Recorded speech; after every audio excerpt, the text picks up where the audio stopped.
Wabarakatuh.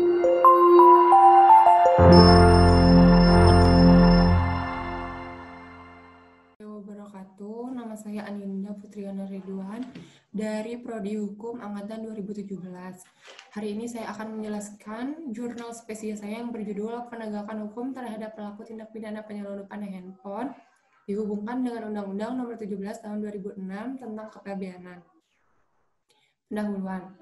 Penyelundupan adalah masalah yang kompleks bagi pemerintah, merupakan gangguan yang dapat menyangkut sendi bangsa, yaitu ideologi, politik, ekonomi, sosial, pertahanan, dan keamanan.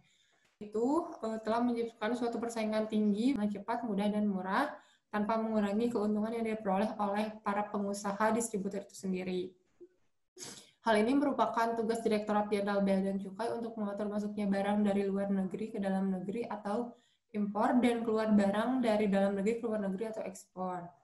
Dalam hal ini, pejabat Bea dan Cukai berwenang adalah penyidik pegawai negeri sipil atau PPNS Bea dan Cukai yang merupakan penyidik tindak pidana di bidang kepabeanan dan cukai.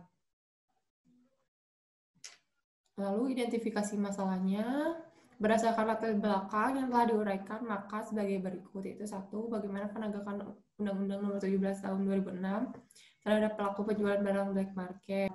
Tindak pidana merupakan suatu pelanggaran norma atau gangguan terhadap tertib hukum, dan penjatuhan hukuman terhadap pelaku adalah demi terpeliharanya tertib hukum dan terjaminnya kepentingan umum.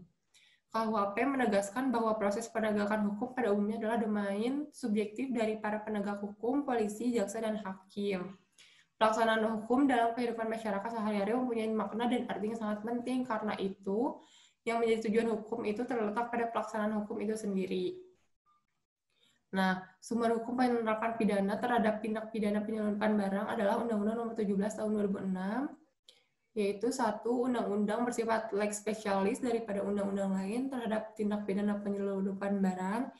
Yang kedua, undang-undang tersebut mengatur secara detail tentang barang-barang yang diekspor maupun diimpor beserta prosedur dari kegiatan ekspor-impor, serta sanksi bagi yang melanggar sebagai suatu tindak pidana. Ketiga, ada hasil penelitian, yaitu Bea dan Cukai dalam melaksanakan tugas dan wewenang dilakukan di lapangan dalam pemeriksaan barang tidak selalu berjalan lancar. Terkadang sering terjadi kendala dalam proses pemeriksaan barang di lapangan dikarenakan kemampuan bahasa. Namun kendala yang paling sering terjadi adalah faktor bahasa. 1. Faktor bahasa, karena tidak semua warga negara asing dapat diperiksa oleh petugas Bea dan Cukai.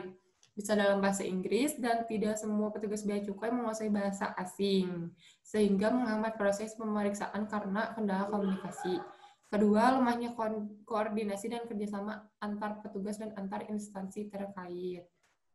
Ketiga, pemeriksaan saat ini masih dirasakan kurang memadai seperti alat detektor, alat penderaan jarak jauh, alat komunikasi, dan lain-lain, dibandingkan dengan pelaku penyelundupan yang marak terjadi, sehingga menyulitkan petugas dalam melakukan penangkapan pelaku penyelundupan.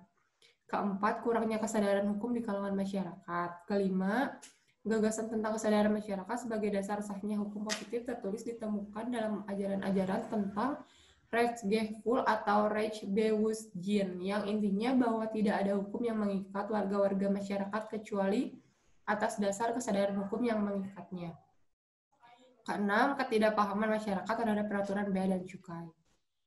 Nah, lalu ada pertanggungjawaban pejabat bea dan cukai dalam rangka kegiatan ekspor berbeda dengan pejabat bea dan cukai dalam rangka kegiatan impor. Untuk barang umum tidak wajib diperiksa satu persatu secara fisik seperti barang impor karena menghambat ekspor sehingga devisa bagi negara tidak masuk. Barang ekspor yang diperiksa khususnya barang fasilitas, barang pembatasan, dan barang yang kena bea ekspor yang diperiksa adalah pembayaran bea keluar serta kelengkapan dokumen ekspor dan izin ekspor. Pejabat bea dan cukai bertanggung jawab secara pidana dan perdata terhadap barang ekspor. Lalu ada kesimpulan dan saran. Kesimpulannya, tindak pidana penyelundupan atau smuggling atau smuggle merupakan pelanggaran dalam ekspor atau impor dengan tidak memenuhi peraturan perundang-undangan yang berlaku dan menimbulkan kerugian negara. Kerugian negara tersebut dapat diketahui seperti kekurangan uang yang nyata yang berasal dari pungutan negara yang tidak dibayar atau disetor kepada kas negara oleh penyelundup.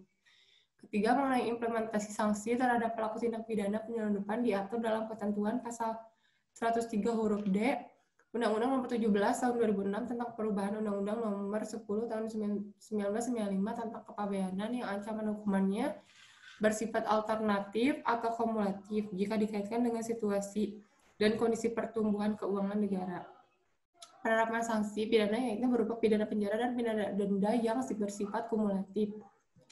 Sarannya kepada anggota Dewan Perwakilan Rakyat untuk pasal-pasal mengenai sanksi pidana di dalam Undang-Undang Nomor 17 Tahun 2006 tentang perubahan atas Undang-Undang Republik Indonesia Tahun Nomor 10 Tahun 1995 tentang kepabeanan harus lebih diformulasikan kepada pengembalian kerugian negara, kepada hakim untuk penjatuhan hukuman lebih diperketat lagi dan dihukum secara adil sesuai dengan kesalahan yang dilakukan oleh pelaku.